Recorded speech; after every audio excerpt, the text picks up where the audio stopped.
What's going on, guys, and welcome back. We have the one and only VR1 boost behind us. So boost sleds are finally showing up. Bruce has gotten a couple of them, and we have one here to go over with you guys. So this is the big ticket this year. This is what everyone's wanting to talk about, everyone's wanting to see, aside from the Assault boost. But as long as it's got a boost on the side like this one does, everyone is interested in it. So we're up here at Southside Sales and Service in North Adams, Mass, and we're going to talk about this Polaris boost and what makes it a boost. What are you doing? You want to be on camera, don't you? You want to talk about what the boost is or what?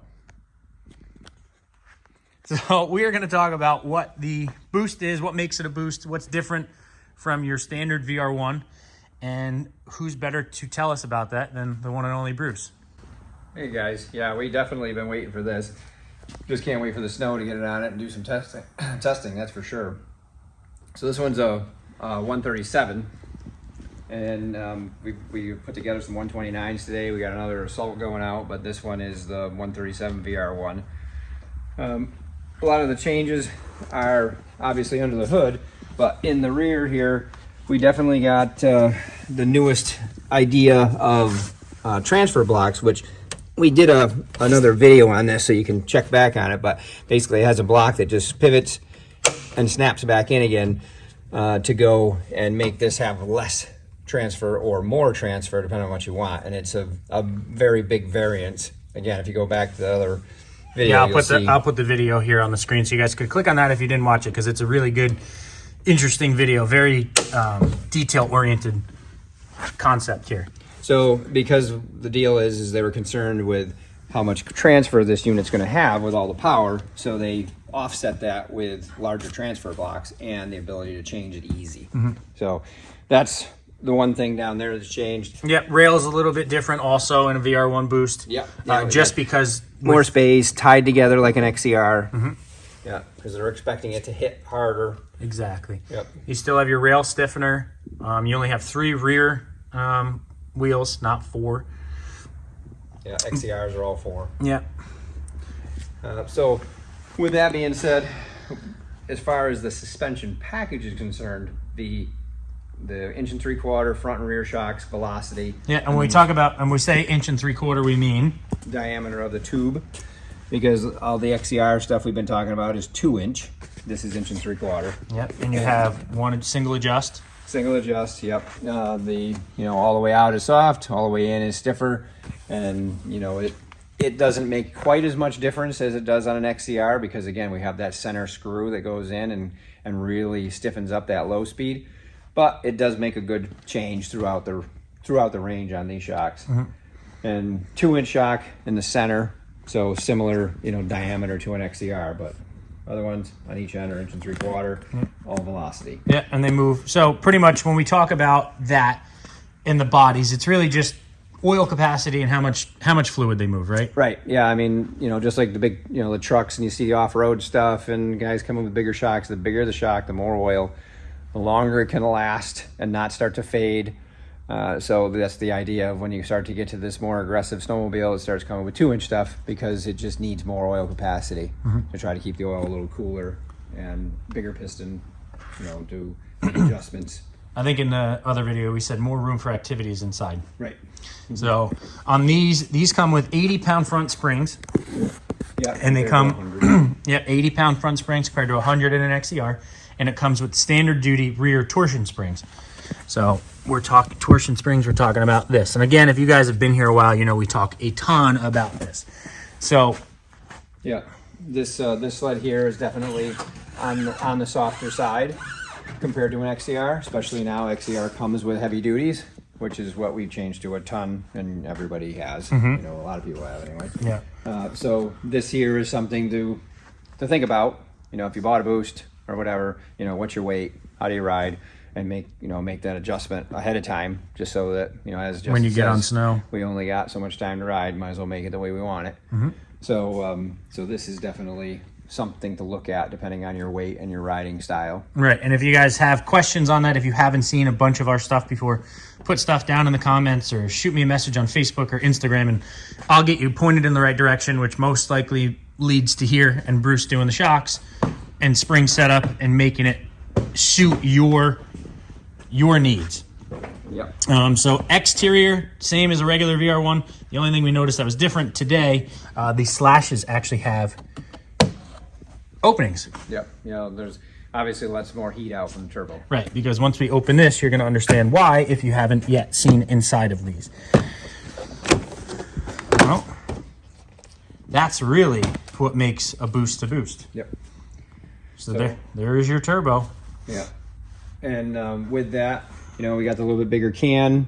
This is an electric start model, but now we have moved the electric start. Yeah, because the battery used to be right there in front of the chain case. There was not any room in there. So we're now under the seat, which I honestly do like. I mean, that was a nice compartment, but I think it's a perfect spot. Oh yeah, I mean, for it's nice for, you know, under the hood. There's less going on there. Easier for chain case service. You don't have to pull the battery box out anymore. Mm-hmm. You know, you always had to pull the can, but now you don't have the battery in the way. Right. So, but yes, it is more weight in the tail. So again, goes back to riding, and you know, there's whether you're putting a bag on the back and you got 20 pounds in it, or a spare of fuel, or how heavy you are. All those things all add up to this area for riding. Everything makes a difference, and I know, you know, a lot of guys get on it and ride, but man, we could make it a million times better if you just, you know, reach out or watch a bunch of the videos. But anyway, so we're inside this thing now. So, you know, the biggest difference inside there is really, you know, your turbo. You have all your turbo components. You have your charge pipes, your smart boost system, and yeah, Bruce is going to pull that cover off so we could show you guys the single pipe, the head pipe. I know the it's on the other side on these. Yeah. That got me a couple times today.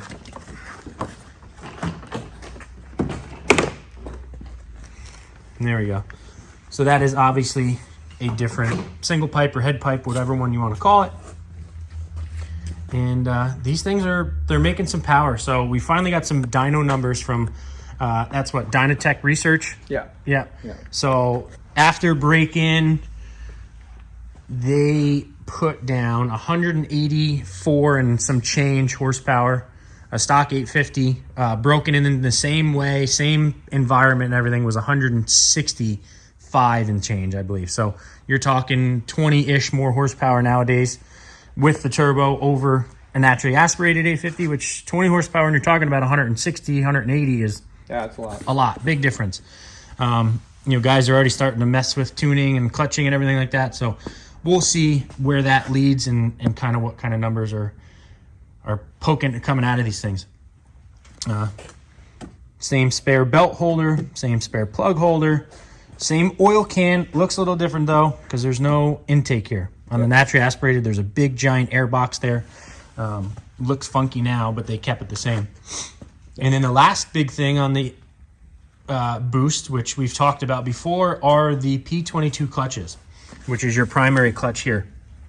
So this was new for the 2020 mountain sleds. Some of them, the Boost mountain sleds have them. 2022, yeah. Yeah, 2022 Boost mountain sleds. The 23s, the Boost trail sleds have them, and the 9R mountain stuff, and the Boost, and the 4-stroke stuff. Yes, 4-stroke. Yep, and the 4-stroke stuff. So pretty much biggest difference with this so far, and it's new, so we don't know a ton about it, is there is no deflection bolt. So there's no belt deflection anymore. There is a bearing inside that clutch that allows that belt to sit there and spin on the bearing, or the bearing to stay still and hold the clutch, or hold the belt, and the clutch is going to spin around it. So no more setting deflection and making sure, you know, when your belt wears out that thing is set. It is going to be banjo tight all the time. Yep, it will be. So that's definitely a plus. One less thing to maintain, plus the belt and the engagement's more seamless. Yes.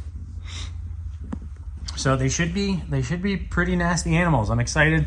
I do have one coming. This is exactly what it's going to be. It's going to be a 137 VR1 Boost. So we will see when that comes in. But that's it, guys. They're showing up. Lots of sleds are showing up. Bruce is getting a ton of them in, Yeah. every single day. And they're trying to get them in and get them out as fast as possible. Another thing I wanted to touch on was studding of a VR1 Boost or a VR1 Assault. We have gotten with our partners over at Woody's Traction Products, and they are saying at least 3 studs per bar. So each window, bar, whatever you want to call them, they're saying at least 3 per row to get you, ultimate. That's a minimum of 3 per bar. Yeah, definitely a minimum. Yeah, minimum. So, I mean, you're going to see guys with 4 per bar, and, I've already seen guys do outsides of the track, which we don't like. No, I don't like it. Don't like it at all. It's scary. Don't want it. But we see it happen. But, yeah, so 3 per bar. So that's what I'm going to be doing. I think that's fair. The other deal that was under here, they went to that where your extrusions are, they are finned on this, whereas on the other sleds they're smooth. So that does give you some more cooling underneath there. Another reason why you don't don't really want to stud on that outside belt is because your extrusions go down the whole side right here. So this is cooling. So the center belt, there is no extrusion. I mean, yes, you can still lose a stud and hit the cross member. That can happen, but obviously a lot less chance. But yeah, guys, so they're gonna be fun. They're gonna be exciting. We're excited to get them on snow and see what they do. But aside from that, it's your Polaris VR1 with some added power. So I hope that was a good walk around, good overview for you guys. If you guys haven't checked out all the other videos on the channel, we do a ton. We kind of try and cover almost every single model that Polaris has to offer and do a good overview and walk around and, explain some differences between different models to try and help you guys pick one or maybe, look for a different one and fit your riding style, whatever it may be. But that's going to do it for this video, guys. Make sure to like, make sure to subscribe, and we'll see you in the next one.